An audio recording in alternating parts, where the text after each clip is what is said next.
आमचे उदयजी सामंत साहेब, आमचे योगेशराव, आमचे दोन्ही जिल्हा प्रमुख, आमचे माजी आमदार गणेश साहेब, आमच्या रिजनल मॅनेजर, आमच्या औद्योगिक विकास महामंडळाचे सर्व अधिकारी, इथले सर्व अधिकारी, आमच्या संघटनेचे सर्व मान्यवर पदाधिकारी आणि मोठ्या संख्येने उपस्थित असलेले आमच्या एस टी डेपोमधील कर्मचारी असतील, वाहक असतील, चालक असतील, त्यांचे सर्व कुटुंबीय असतील, त्या सगळ्यांना मी शुभेच्छा व्यक्त करतो।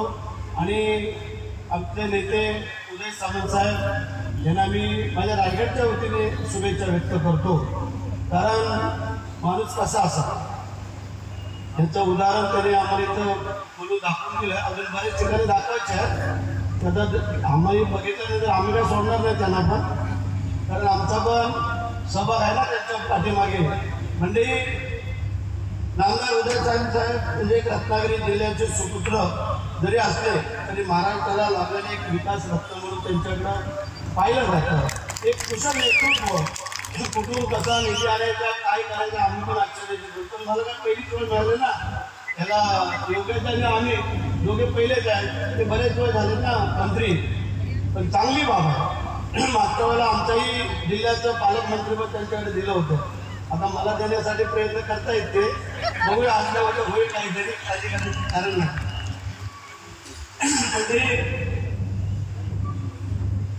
ज्या एंट्री गेटमधून जे प्रवासी एंट्री करतील त्यावेळेला दोन्ही बाजूला दोन राज्य आहेत, छत्रपती शिवाजी महाराज आणि छत्रपती संभाजी महाराज, तिथंच नतमस्तक होऊन प्रत्येक प्रवासी वरती येऊ शकतो।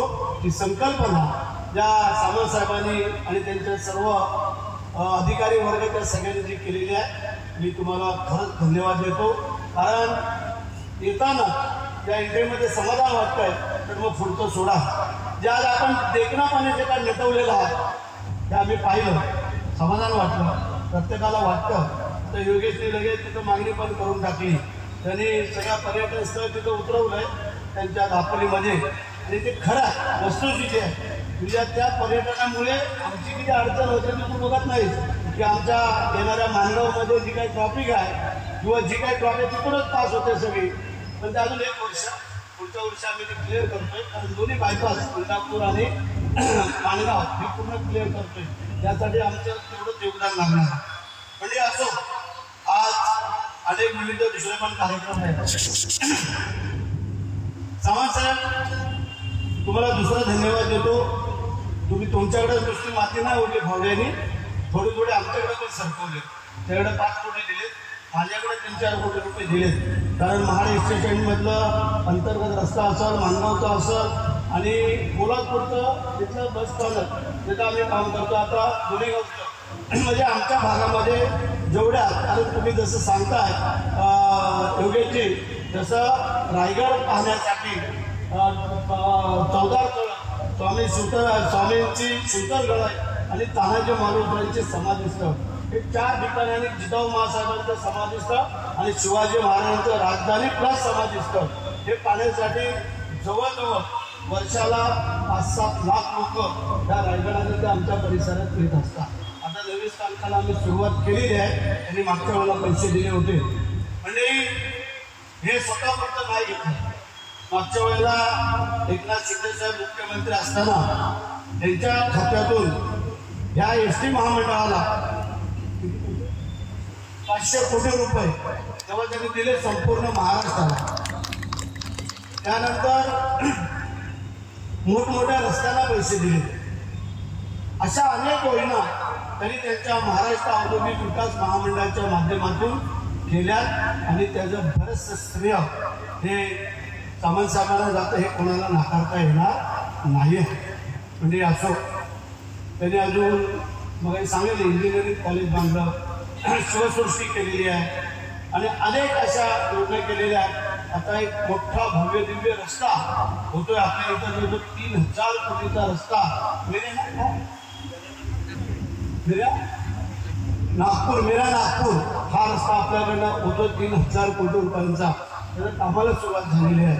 म्हणजे आपला हवे पण थोडा मध्ये थोडा राहिला आहे, संगमेश्वरला तिथे आणि थोडा आधीमध्ये नंतर सामंत साहेब महाडवरनं एवढे आम्ही सुसाईड आलो की आम्हाला कळलंच नाही. अशा पद्धतीने आम्ही पोचलो आणि संगमेश्वरला थोडं अडकलो. पण हरकत नाही आहे, पोलिसांनी आम्हाला मोकळं केलं तर आम्हाला थोड्या शिव्या खायला लागल्या लोकांच्या, कारण आम्हाला सोडत असताना बाकीचे लाईनीत उभे होते. म्हणजे असो, आज या 3 सांजच्या वेळेला आम्ही आमच्या या नेत्याला शुभेच्छा व्यक्त करत असताना त्यांना दीर्घायुष्य लाभावं, कारण असं म्हटलं गेलेलं आहे, लाख मिळे तरी चालतात पण लाखाचा पोशिंदा भरतात. म्हणून त्यासाठी आमच्या सगळ्यांच्या त्यांना शुभेच्छा.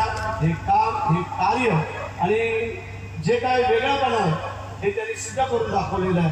आणि म्हणूनच या जिल्ह्याचं पालकमंत्रीपद देत असताना त्यांनी मगाशी ST मध्ये लगेच आमच्या रिजनल अधिकाऱ्यांना त्यांना सांगितलं की तुम्ही आमच्याकडे अर्ज करा, तुमच्या ह्या बसेसमध्ये जे काय CC कॅमेरे नाही तर ते तुम्हाला आम्ही आमच्या डेप्युटीच्या माध्यमातून देतो, लगेच सांगितलं.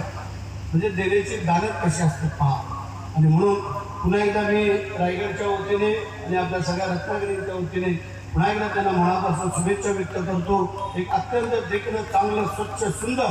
आता माझी विनंती आहे, इथले कर्मचारी अधिकारी ह्यांची आम्ही दिलं तुम्हाला, सगळं झालं, त्याची टापटीप ठेवणं, त्याची स्वच्छता राखणं हे तुमच्या अधिकाऱ्यांच्या कर्मचारी. नाहीतर आज आम्ही तुम्हाला दिलं आणि ते जर अस्वच्छ दिसलं तर उद्या तुमच्याबरोबर आम्हाला काय शिवाय खायला नको, ह्याचे जबाबदार. त्याच्यामध्ये अजून काय तुम्हाला लागलं तर त्याच्यामध्ये आमच्या ST महाराष्ट्राचे काही आमचे त्यांनी पण काहीतरी सांगून टाकलं असतं, पण त्याला नंतर विचारून तुम्हाला सांगतो काय दिलं ते. तर म्हणजे असो, धन्यवाद.